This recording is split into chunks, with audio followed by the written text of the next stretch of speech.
My name is Tatiana Molinar, and I'm presenting Neuroverse, and the VR is capitalized for virtual reality, and it's about technology for quality assurance. So, the problem that we're hoping to address is that neurodivergent patients are underserved, and the Neuroverse project will be held at Mandala Psyche, which is a virtual clinic that's run by an advanced practice nurse.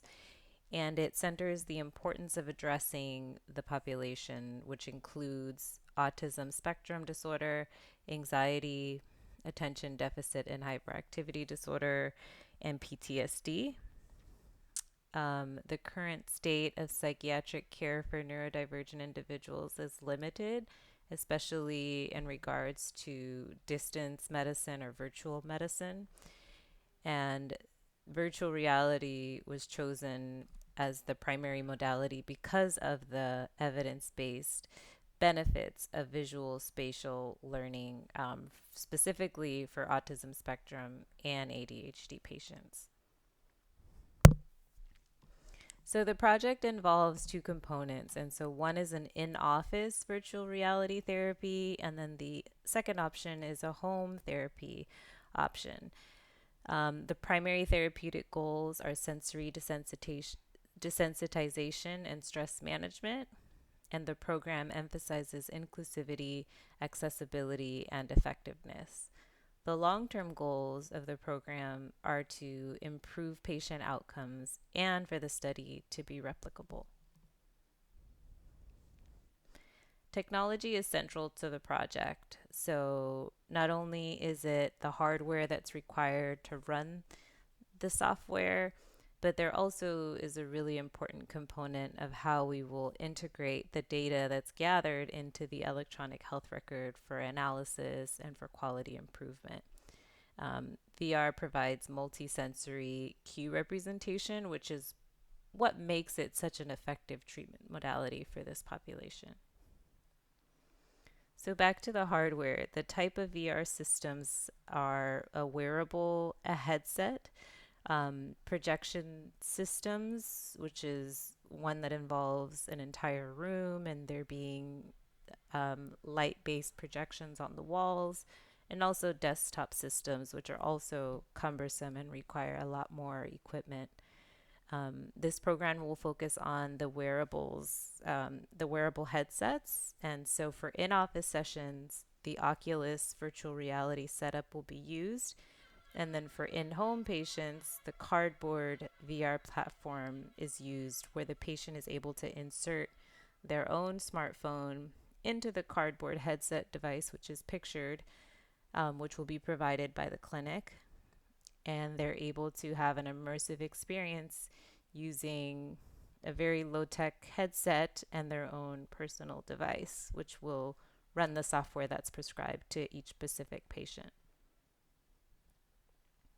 Additional wearable devices are Apple Watches or Fitbits, which can provide haptic and biofeedback data such as heart rate, sleep patterns, activity levels, respiratory rate.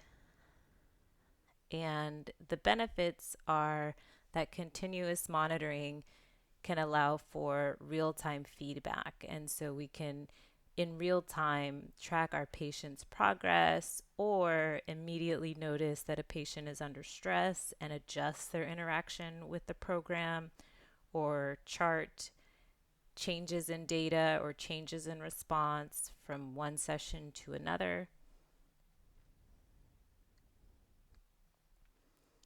And so we discussed the hardware, we discussed the equipment, and now to go over the software. How are we going to actually treat these people that are living with these conditions? And so some of the software that has already been developed for neurodivergent patients, mostly specific to particular conditions, are, for example, the Secret Trail of the Moon, which is for ADHD, and it is an evidence based program where there are multiple studies proving the efficacy for improving attention, improving working memory, and impulse control in people living with ADHD.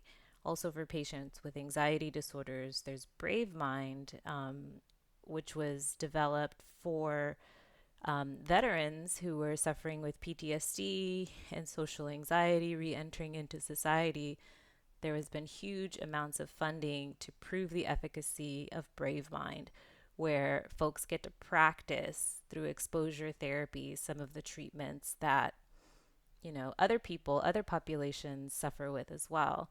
And then for autism, there is a game or program called Florio, which also teaches social skill development and joint attention training.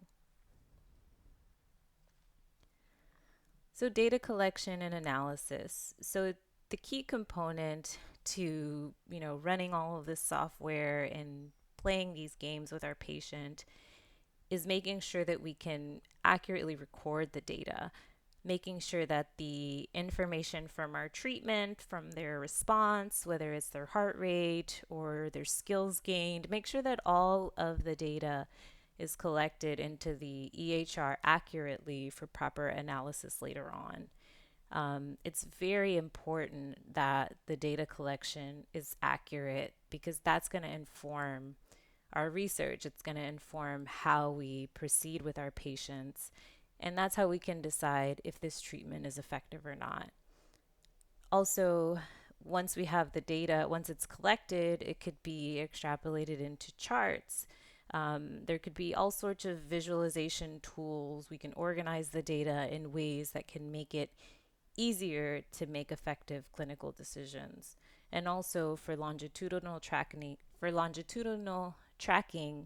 and personalized treatment planning, it's important to be organized. And so making sure that we have effective integration is how we will ensure that for our patients and for the practice as well.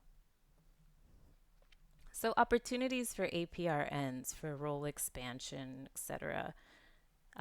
So enhanced tool set for diverse and personalized interventions. So APRNs can now kind of venture into this new field of technology and how we can use it to effectively treat our patients.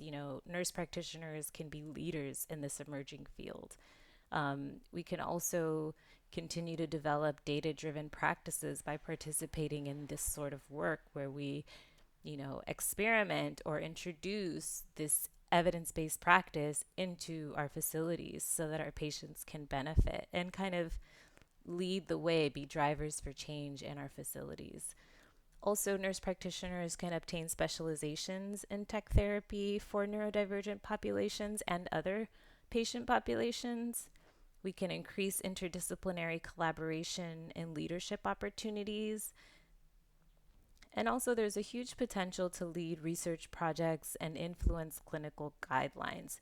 So, a lot of patients are treatment resistant or non compliant or may not be interested in just pharmacology. And so, having this expansive tool set, just provides more opportunities to be of service and to continue to improve our patient outcomes.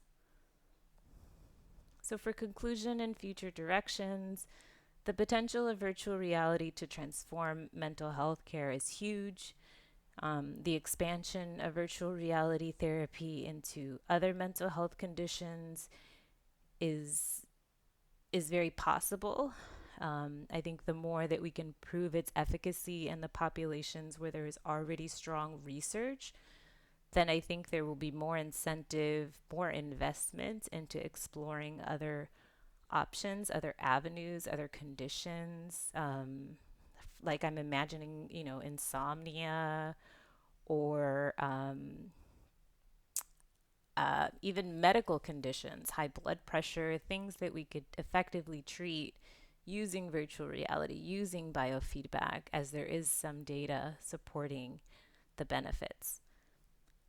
Development of comprehensive telehealth platforms integrating VR therapy. So this is an area that nurse practitioners, nurse leaders can enter into, finding ways to kind of integrate these very separate pieces of hardware, whether it's an Apple Watch or a virtual reality headset or an electronic record, and finding ways to kind of make it so that they're all seamlessly integrated, or at least create an algorithm or create some sort of way that these things could communicate easier, just to incentivize other practices to continue to use virtual reality therapy.